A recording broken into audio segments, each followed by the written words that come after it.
The Dallas Mavericks just made an NBA Finals appearance, losing to the Boston Celtics 4-1.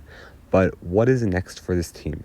They retained Luka Doncic and Kyrie Irving, obviously, brought in Klay Thompson, shipped out Tim Hardaway Jr. and 3 second-round picks for Quentin Grimes, and have a starting lineup of Luka, Kyrie, Klay, PJ Washington, and Daniel Gafford, as well as a bench of Derek Lively, Maxi Kleber, and Dante Exum.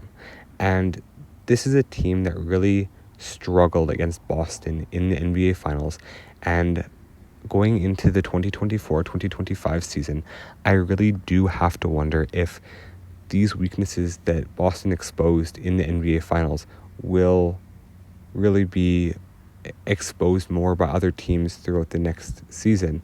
And one of those weaknesses is on the defensive end.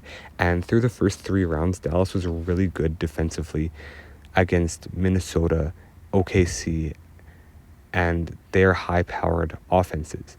But when you bring Derek Lively out of the paint, and when you attack Luka Doncic through screen and rolls or as an on-ball defender, this team really struggles defensively. And Luka, in Game 3 of the NBA Finals, I believe, fouled out, and that really led to the Boston Celtics being able to win that game and going up 3-0 in the NBA Finals and putting a chokehold on Dallas.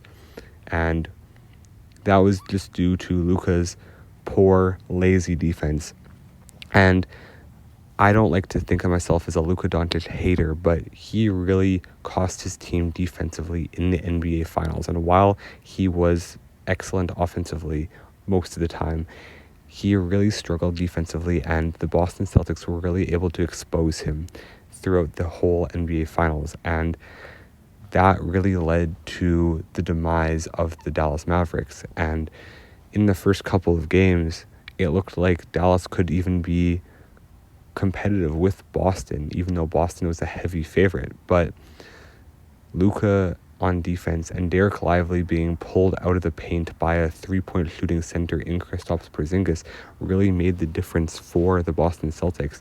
And going into this next season, you have to wonder if other teams will copy the strategy by pulling Derek Lively out of the paint when he's on the floor, and therefore limiting his defensive abilities.